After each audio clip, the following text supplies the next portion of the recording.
Hello बच्चों, कैसे हैं सब? ठीक। Welcome to my channel. मैं मीनाक्षी जा आ गई फिर से आपके लिए आपका अपना केमिस्ट्री का क्लास लेके। बच्चों, कल हम लोगों ने क्या क्या था, जितना हेलो एल्केन का रिएक्शन था, केमिकल रिएक्शन, सबका समरी हम लोगों ने समझा था और बनाया था, जो आगे आप लोगों को बहुत ही काम आने वाला है। आज हम लोग स्टार्ट करेंगे केमिकल रिएक्शन ऑफ हेलो एरी। इसमें केमिकल रिएक्शन में सबसे पहले हम लोगों ने हेलो एल्केन में कौन सा केमिकल रिएक्शन पढ़ा था? न्यूक्लियोफिलिक सब्स्टिट्यूशन रिएक्शन पढ़ा था ना। जो कितने प्रकार के हुए थे? दो तरह के हुए थे। कौन कौन? SN1 and SN2। ठीक। अब ये देखना है कि हेलो एल्केन में तो बहुत ही आसानी से क्या हुआ था, न्यूक्लियोफिलिक सब्स्टिट्यूशन रिएक्शन हो गया था। बट हेलो एरीन में ये रिएक्शन होगा कि नहीं होगा, और होगा भी तो किन कंडीशन में होगा, आज हम लोग ये पढ़ाई करेंगे। ठीक है बच्चों, तो चलिए स्टार्ट करें। चलिए, अच्छा, हेलो एरीन हम लोग पहले भी पढ़ चुके थे। हेलो एरीन क्या? बेंजीन रिंग में क्या होगा? हेलोजन अटैच रहेगा, उसे हम लोग क्या कहेंगे? हेलो एरीन, या हेलो एरीन कहो या क्या कहो? Aryl halide. ठीक। बेंजीन रिंग में क्या होते हैं? Double bond and single bond alternate रहते हैं, मालूम है। RX में तो क्या हुआ? RX मतलब अल्काइल हैलाइड। इसमें तो न्यूक्लियोफिलिक सब्स्टिट्यूशन रिएक्शन बहुत अच्छे से हुआ। अब न्यूक्लियोफिलिक सब्स्टिट्यूशन रिएक्शन क्या था, सबको मालूम है क्या हुआ था? एक न्यूक्लियोफाइल जिसपे क्या है, माइनस चार्ज, वो न्यूक्लियोफिलिक मतलब क्या, उसको न्यूक्लियस के प्रति यानी प्लस चार्ज के तरफ उसको अफेक्शन है। ठीक। तो वो क्या करेगा, ये अल्काइल हैलाइड है तो इसके हैलाइड हेलोजन ग्रुप पे minus charge and alkyl group पे प्लस चार्ज होता है, तो क्या करेगा, ये न्यूक्लियोफाइल अटैक करेगा R पे, R के साथ बॉन्ड बना लेगा, और ये X जो है हेलोजन ग्रुप जो है यहां से अपना इलेक्ट्रॉन लेके चलता बन जाएगा। यही हुआ था ना न्यूक्लियोफाइल सब्स्टिट्यूशन रिएक्शन में, यही हुआ था ना। ये ऐसे बन गया था R प्लस, ये वापस X निकल गया था। अब इसमें तो बहुत आसानी से हो गया था, रूम टेम्परेचर पे भी हो गया था बहुत आसानी से। बट क्या इसमें होगा, हेलो एरीन में न्यूक्लियोफिलिक सब्स्टिट्यूशन रिएक्शन होगा कि नहीं होगा? तो सबसे पहले तो ध्यान दीजिए, जो हेलो एरीन है जो वो लेस न्यूक्लियोफिलिक सब्स्टिट्यूशन रिएक्शन दिखाता है, लेस। जनरल कंडीशन में तो न्यूक्लियोफिलिक सब्स्टिट्यूशन रिएक्शन होगा ही नहीं। जनरल कंडीशन बोले तो एट लो टेम्परेचर पर यानी नॉर्मल टेम्परेचर पर तो ये न्यूक्लियो एसएन रिएक्शन, इसमें हेलो एल्केन में एसएन रिएक्शन होगा नहीं। एसएन रिएक्शन में क्या होना चाहिए, यहाँ न्यूक्लियोफाइल अटैक करेगा और क्या बना लेगा,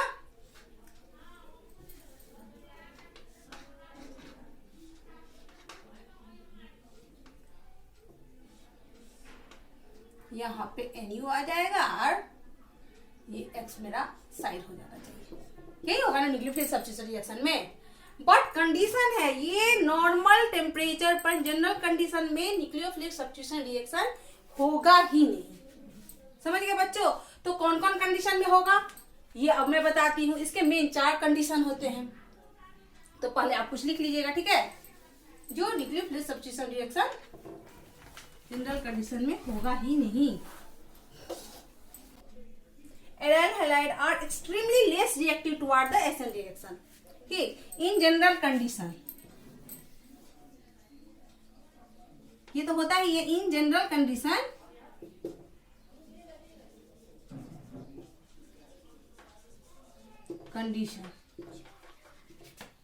या बोल सकते हैं कि जनरल कंडीशन मतलब एट लो टेम्परेचर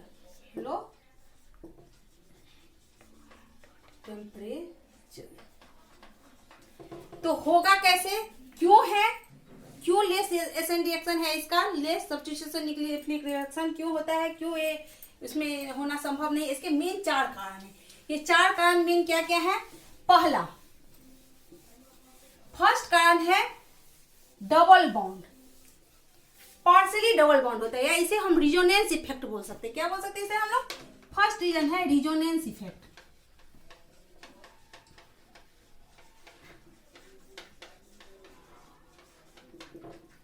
अब ये रिजोनेंस इफेक्ट क्या होता है? हेलो एरिन, क्या हुआ?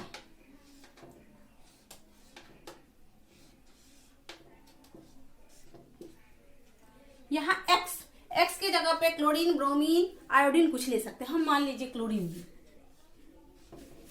क्लोरीन की वैलेंसी कितनी होती है? 6, 7। कितनी होती है? 7। ये एक जो है इसका इलेक्ट्रॉन, यहाँ जो कार्बन है इसके एक इलेक्ट्रॉन से ज्वाइंट है। ठीक है, समझ में आ गई? अब ये जो कार्बन के साथ ये जो जुड़ा हुआ है इलेक्ट्रॉन, ये दोनों एक, तो ये क्या है? ये लोन पेयर है। लोन पेयर क्या बना रहा है? इसके साथ जुड़ के कंजुगेशन बना रहा है। इस कंजुगेशन के कारण रिजोनेंस इफेक्ट हो रहा है। कंजुगेशन इन द सेंस कब होता है? जब अल्टरनेट पे या तो लोन पेयर इलेक्ट्रॉन रहे या पाई बॉन्ड रहे। तो यहाँ देखिए, lone pair electron, single bond, यहाँ पाई बॉन्ड, सिग्मा बॉन्ड बोल सकते हैं, पाई बॉन्ड, या दोनों कंजुगेशन कब होता है? या तो अल्टरनेट जगह पे पाई बॉन्ड रहे या अल्टरनेट जगह पे क्या हो? Lone pair electron and pi bond रहे, तो कंजुगेशन होता है। तो ये जो कंजुगेशन होता है तो इससे क्या होता है? रिजोनेंस इफेक्ट होता है। ठीक है, अब जब रिजोनेंस इफेक्ट होगा तो क्या हो जाएगा? वैसे क्लोरीन क्या है? आई इफेक्ट दिखाता है, माइनस आई इफेक्ट दिखाता है। हेलोजन ग्रुप क्या दिखाता है? वो इलेक्ट्रोनेगेटिव होता है। उसका इंडक्शन इफेक्ट क्या होता है? इलेक्ट्रोनेगेटिव होता है। बट जब वो क्या करता है? रिंग से, बेंजीन रिंग से जुड़ जाता है तो क्या करता है? वो इलेक्ट्रॉन को क्या करता है? अपने इलेक्ट्रॉन को कार्बन की तरफ फेंकता है। ये बहुत नोट करने वाली बात है। वैसे ही क्या होता है? अपने इलेक्ट्रॉन को छोड़ेगा नहीं, वो लेस क्या होता है? मोस्ट इलेक्ट्रोनेगेटिव होता है। लेकिन जब रिंग के साथ जुड़ जाता है तो ये प्लस आर इफेक्ट दिखलाता है। ये अपने इलेक्ट्रॉन को क्या करेगा? कार्बन की तरफ धकेलेगा। जब कार्बन की तरफ धकेलेगा तो क्या बन जाएगा? डबल बॉन्ड बन जाएगा। बनेगा ना डबल बॉन्ड? यहाँ डबल बॉन्ड बना, ठीक, इस पर से 2 इलेक्ट्रॉन चला गया, यहाँ प्लस चार्ज आ गया प्लस चार्ज। अब जब अगर यहाँ डबल बॉन्ड बन गया तो यहाँ पर कार्बन की वैलेंसी तो 4 ही होती है, यहाँ पे 5 हो गई। कितनी हो गई? देखिए 1 2 3 4 5, तो ये तो होगा नहीं। तो कार्बन क्या किया? अपना एक इलेक्ट्रॉन यहाँ डाल दिया। क्या किया? अपना एक इलेक्ट्रॉन यहाँ डाल दिया, यहाँ डबल बॉन्ड हो गया।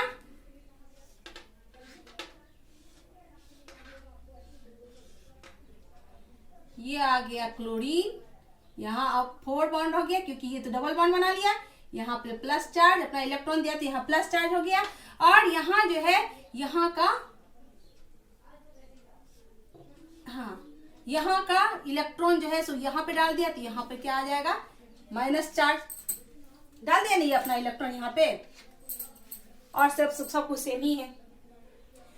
फिर ये ऐसे ही नहीं रहता, ये डीलोकेलाइज होता रहता है। क्यों होता रहता है? क्योंकि इसका नेचर है, इसमें जो इलेक्ट्रॉन रहते हैं वो एक जगह पे नहीं रहते हैं, ये डीलोकेलाइज होते रहते हैं, चारों बगल घूमते रहते हैं।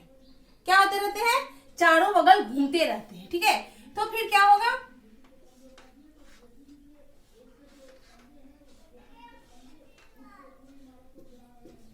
Cl, यहाँ प्लस चार्ज है क्योंकि यहाँ पे 4 इलेक्ट्रॉन, ये अपना एक इलेक्ट्रॉन डाल दिया। यहाँ जो है, यहाँ से जो ये इलेक्ट्रॉन यहाँ डाला था, यहाँ माइनस चार्ज हुआ था, ये अब यहाँ से उठा के यहाँ पे डालेगा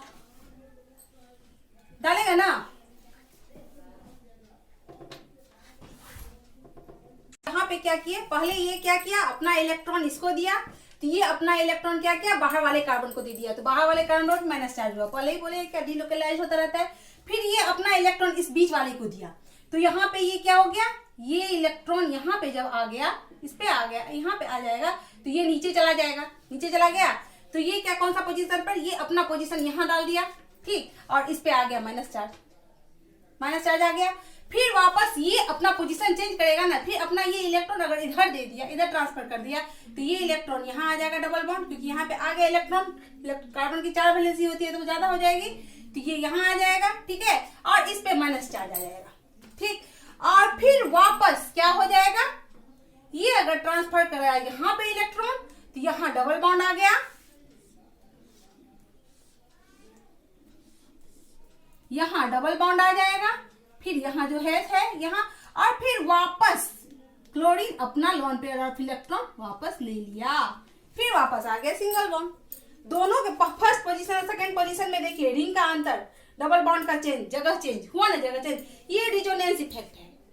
चूंकि ये डबल बॉन्ड जो है ओनली रिजोनेंस इफेक्ट के टाइम में ही दिखता है, इसलिए इसे पार्शियली डबल बॉन्ड भी कहते हैं। क्या कहते हैं इसे? पार्शियली डबल बॉन्ड भी कहते हैं।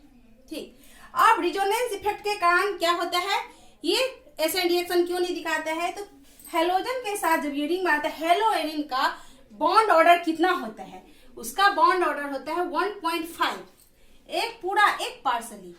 तो इसको तोड़ने के लिए, सिंगल बॉन्ड तोड़ने के लिए तो तुरंत ज्यादा न्यूक्लियोफाइल का ज्यादा ये मजबूत होने की जरूरत नहीं है, लेकिन इसको तोड़ने के लिए बहुत ज्यादा एनर्जी की जरूरत होगी। तो मेन एक ये रीजन भी है जो इस पे एसएन रिएक्शन नॉर्मल कंडीशन में नहीं होता है। आ गई बात समझ में?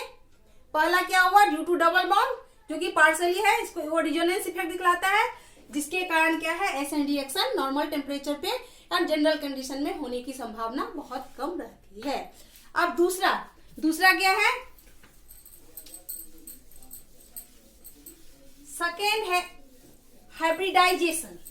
कार्बन हेलोजन के बीच का जो बॉन्ड होता है उसका हाइब्रिडाइजेशन कितना है, कैसा है? दूसरा sp2 hybridisation.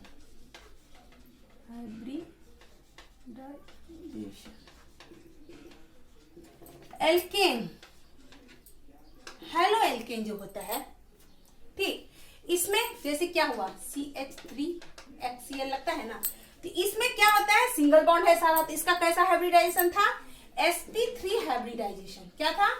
sp3 hybridisation. But जब रिंग के साथ जुड़ेगा,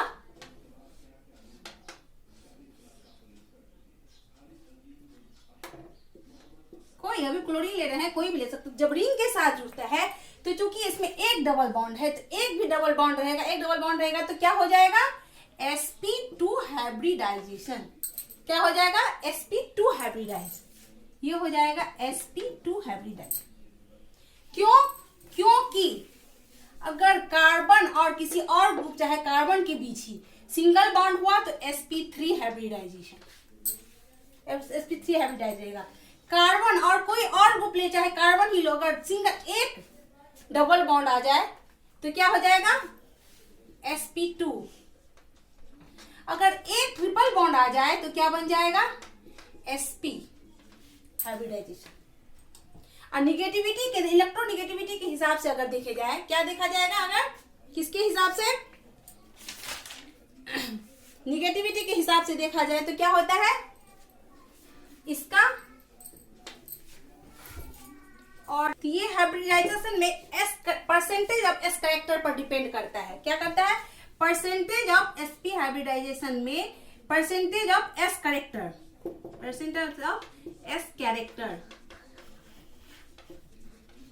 पर डिपेंड करता है। sp3 में परसेंटेज ऑफ एस कैरेक्टर कितना है?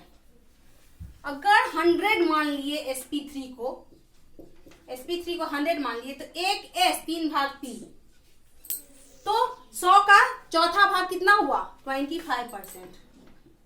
25% है ना, तो sp3 में s कैरेक्टर कितना है?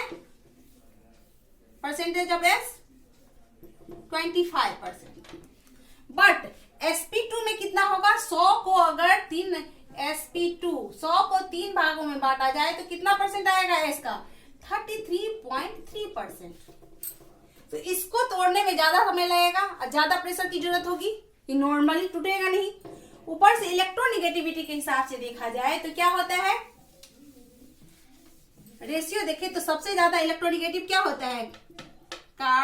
sp, उसके बाद होता है sp2, उसके बाद होता है sp1।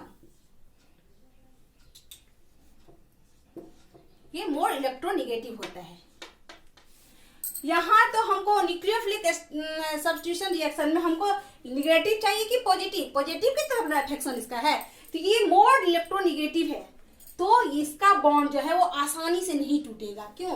तो ये जो है अपना, पहले बोले मोर इलेक्ट्रोनिगेटिव है, तो ये जो है सो अपने इलेक्ट्रॉन को कस के पकड़ा हुआ है, वो जल्दी छोड़ेगा नहीं, नहीं छोड़ेगा तो इस पे जल्दी प्लस चार्ज आएगा नहीं, और जब प्लस चार्ज इस पे आएगा नहीं तो वो अटैक कैसे करेगा? क्या?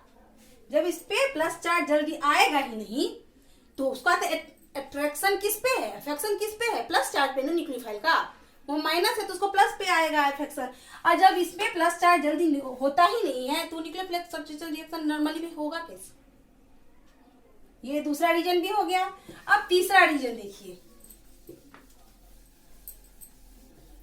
थर्ड रीजन है इंस्टेबिलिटी।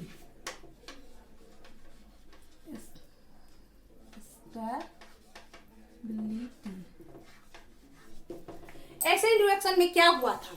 एसिड रिएक्शन में हेलोएरिन क्या हुआ था? स्प्लिट करके पहला क्या इंटरमीडिएट बनाया था? कार्बोकेटायन बनाया था ना कार्बोकेटायन। उसके बाद उस पे सेकेंड स्टेप में न्यूक्लियोफाइल उस पे अटैक करके और फिर उसमें ऐड हो जाता है और नया कंपाउंड बनाते हैं। ठीक है, अब इसमें क्या होना चाहिए? इसमें भी यही होना चाहिए। यहाँ X है, यहाँ न्यूक्लियोफाइल क्या करेगा? अटैक करेगा, नहीं अटैक नहीं करेगा, ये स्प्लिट होगा, खुद से खुद स्प्लिट होके क्या बनाना चाहिए इसको? कार्बोकेटाइन। बट मालूम है फिनॉल का कार्बोकेटाइन स्टेबल है ही नहीं। जब ये स्टेबल है ही नहीं तो रिएक्शन होगा कैसे? तो इसलिए क्या है, SN1 रिएक्शन तो पॉसिबल ही नहीं है, ये तो रूल्ड आउट हो गया। हेलोएरिन में SN1 रिएक्शन पॉसिबल है ही नहीं, ये रूल आउट हो गया। ठीक, अब मेन और चौथा कारण अब क्या है वो देख लीजिए। चौथा कारण है इंपल्सन।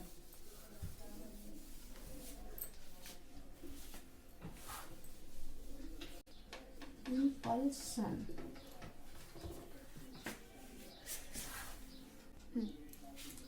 अब क्या है, ये हेलोबेंजीन का जो रिंग है वो मोर इलेक्ट्रोनिगेटिव है। क्या है? More electronegative. एंड NU जो है सो पहले ही से मोर इलेक्ट्रोनिगेटिव है, यानी NU बोले तो न्यूक्लियोफिलिक क्या है? पहले से मोर इलेक्ट्रोनिगेटिव है। अब चूंकि ये इलेक्ट्रोनिगेटिव है पहले से ही बहुत ज्यादा, तो इसको तो इलेक्ट्रोपॉजिटिव चाहिए ना, पॉजिटिव की तरफ एक्शन करेगा, उनकी तरफ अट्रैक्ट होगा ना। ये तो मोर इलेक्ट्रोनिगेटिव है तो इसकी तरफ क्यों करेगा वो अट्रैक्ट, ये अफेक्शन इसको क्यों होगा? तो जब निगेटिव के बीच, निगेटिव टू निगेटिव के बीच में क्या होता है? इंपल्सन होता है। वो एक दूसरे को काहे पसंद करेगा, क्यों बुलाएगा अपने पास? तुम्हारे पास है तो तुम रहो, मेरे पास है हम तुमको क्यों बुलाएंगे अपने पास? तो दोनों के बीच में क्या होगा? इंपल्सन होगा। जब इंपल्सन होगा तो फिर क्या होगा? न्यूक्लियोफिलिक सब्स्टिट्यूशन रिएक्शन होगा। क्यों? ये भी मोर इलेक्ट्रोनिगेटिव है, ये भी मोर इलेक्ट्रोनिगेटिव है, तो दोनों के बीच में इंपल्सन होगा, इंपल्सन से इलेक्ट्रोनिगेटिव होगा, ये होगा ही नहीं न्यूक्लियोफिलिक सब्स्टिट्यूशन रिएक्शन। बट ये दोनों केस में तो संभव नहीं है, लेकिन पहला दो जो बताए थे वो क्या बोले थे? जनरल कंडीशन में नहीं होगा। क्या होगा? जनरल कंडीशन में नहीं होगा, बट इन मतलब क्रिटिकल कंडीशन में क्या है? ये संभव है, क्रिटिकल कंडीशन में संभव है। वो कैसे? वो दिखलाती हूँ, देखिए।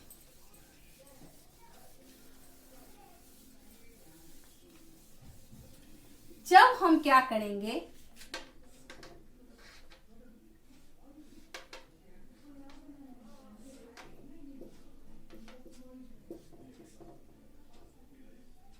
हेलोएरिन को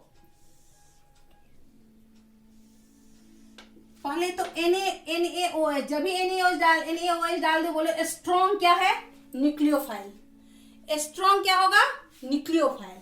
and 667 almost around kelvin temperature. Temperature कितना चाहिए? ये बहुत ज्यादा टेम्परेचर है, टेम्परेचर होना चाहिए 667 ऑलमोस्ट, कुछ आगे कुछ पीछे हो सकता है। एंड प्रेशर कितना? प्रेशर लगभग 300 atm।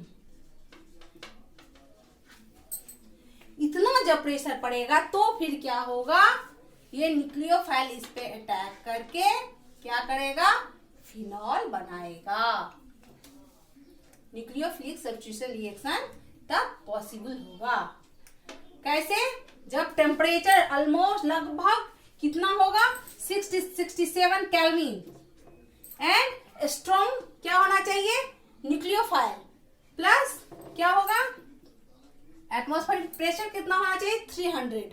तो उस कंडीशन में यहाँ पे हम लोग को क्या बनेगा न्यूक्लियोफिलिक सब्स्टिट्यूशन रिएक्शन होगा और क्या बनेगा फेनॉल बनेगा।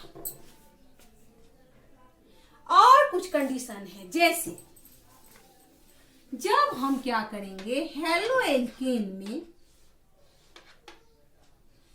ऑर्थो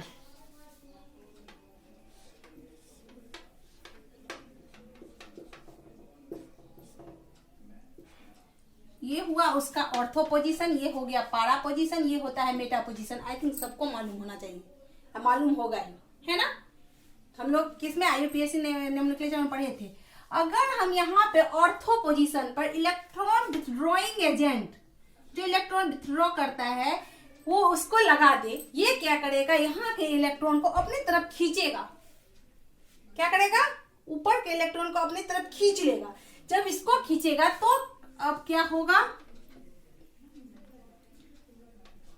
स्ट्रॉन्ग रिएजेंट तो चाहिए ही, बट टेम्परेचर कम हो गया 423 ऑलमोस्ट।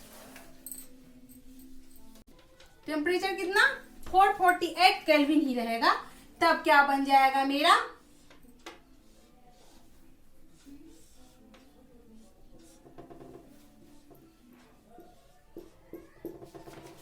यहाँ NO2 पैरा फिनॉल बन जाएगा। पैरा पोजीशन पे है ना तो क्या बन जाएगा पैराफिनॉल बन जाएगा। पैरा नाइट्रोफिनॉल, पैरा नाइट्रोफिनॉल बन जाएगा ना। ठीक, अगर देखिए ये आगे बढ़े हम,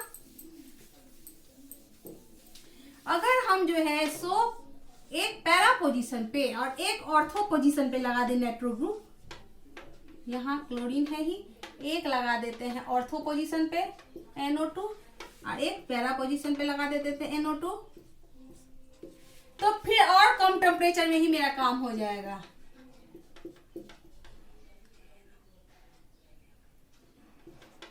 तो और कम टेम्परेचर जितना 337 केल्विन ही रहेगा, उसी पे क्या बन जाएगा मेरा फिनॉल बन जाएगा।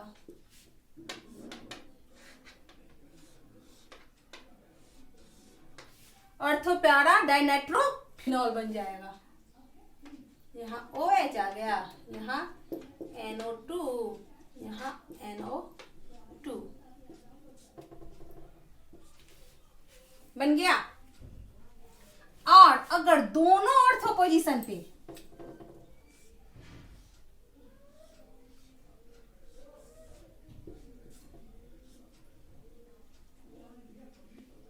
यहाँ भी NO2, इसका ऑर्थो ये भी है, इसका ऑर्थो पोजीशन ये भी है, यहाँ भी NO2 और यहाँ भी NO2।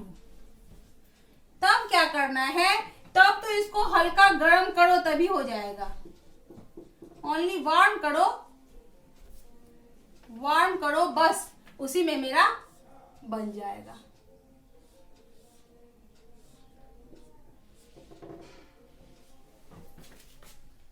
यहाँ OH, यहाँ NO2, यहाँ NO2। बट जब मेटा पोजीशन लगेगा तो कोई रिएक्शन नहीं होगा। मेटा पोजीशन से कोई फर्क नहीं पड़ता, ये सिर्फ ortho position and para position पे ही पॉसिबल है। आई थिंक आप लोग को बात समझ में आ गई होगी। न्यूक्लियोफिलिक सब्स्टिट्यूशन रिएक्शन कौन कंडीशन में संभव है और कौन में नहीं है। फर्स्ट ऑफ ऑल तो SN रिएक्शन जो है सो उसमें नहीं, लगभग नहीं के बराबर होता है, वो एक्सट्रीमली लेस रिएक्टिव होता है SN रिएक्शन की तरफ इसका, ठीक। बट इन क्रिटिकल कंडीशन में ये SN2 रिएक्शन पॉसिबल है। SN1 रिएक्शन तो कभी भी पॉसिबल नहीं है। या मेन 4 रीजन क्या थे जिसके कारण SN रिएक्शन ये ज्यादा ये नहीं होता, न्यूक्लियोफिलिक सब्स्टिट्यूशन रिएक्शन उसमें संभव नहीं है। मेन 4 रीजन मैंने बताया आप लोगों को। पहला था क्या, रिजोनेंस इफेक्ट या डबल बॉन्ड बोल सकते हैं, पार्शियली डबल बॉन्ड। दूसरा क्या था, हाइब्रिडाइजेशन, क्योंकि उसका sp2 हाइब्रिडाइजेशन था। ठीक, तीसरा क्या था, इनस्टेबिलिटी ऑफ फिनॉल कैटायन, वो स्टेबल है ही नहीं, जब स्टेबल होगा ही नहीं तो रिएक्शन आगे बढ़ेगा कैसे। एंड चौथा था इम्पल्सन, क्यों, तो निगेटिव के बीच में इम्पल्सन होता है, क्योंकि ये जो हेलोएरिन है वो खुद मोस्ट इलेक्ट्रोनिगेटिव है एंड न्यूक्लियोफाइल तो है ही निगेटिव। ठीक, तो रिच ऑफ इलेक्ट्रोनिगेटिव है, तो दोनों के बीच में क्या होगा, इम्पल्सन होगा। बट क्या बोले थे, ड्रास्टिक कंडीशन या क्रिटिकल कंडीशन में SN2 रिएक्शन पॉसिबल है। वो क्या कंडीशन था, या तो टेम्परेचर बहुत ज्यादा हाई करो, या अगर उसमें इलेक्ट्रॉन विथड्रॉइंग ग्रुप लगा दो। कौन कौन पोजीशन पे, पारा और अर्थो, मेटा पोजीशन पे कभी नहीं, पारा एंड अर्थो पोजीशन पे लगा दो तो क्या होगा, टेम्परेचर कम होता चला जाएगा, या कम टेम्परेचर पे भी SN2 रिएक्शन पॉसिबल है। आई थिंक आप लोग के समझ में आ गई होगी बच्चों, अच्छा से इसको रिवीजन कर लीजिएगा। नेक्स्ट हम लोग क्या पढ़ेंगे, इलेक्ट्रोफिलिक सब्स्टिट्यूशन रिएक्शन। इसका एक पहले से भी मैं क्लास ले चुकी हूँ आई थिंक, ठीक है। जब हम लोग क्या पढ़ रहे थे, हेलो एल्किन का रिएक्शन पढ़ रहे थे, तो इसमें मैंने हेलो एरिन का भी इलेक्ट्रोफिलिक सब्स्टिट्यूशन रिएक्शन मैंने आप लोगों को पढ़ाया था। फिर से कल मैं उसका रिवीजन करवाऊंगी और फिर से पढ़ाऊंगी। तब तक के लिए मेरे चैनल को लाइक, सब्सक्राइब और शेयर जरूर कीजिए, और कमेंट सेक्शन में जरूर लिखिए जो कैसा लग रहा है पढ़ने में। ठीक, समझ में आ भी रही है कि नहीं आ रही है, और तब तक के लिए ठीक है, बाय, टेक केयर।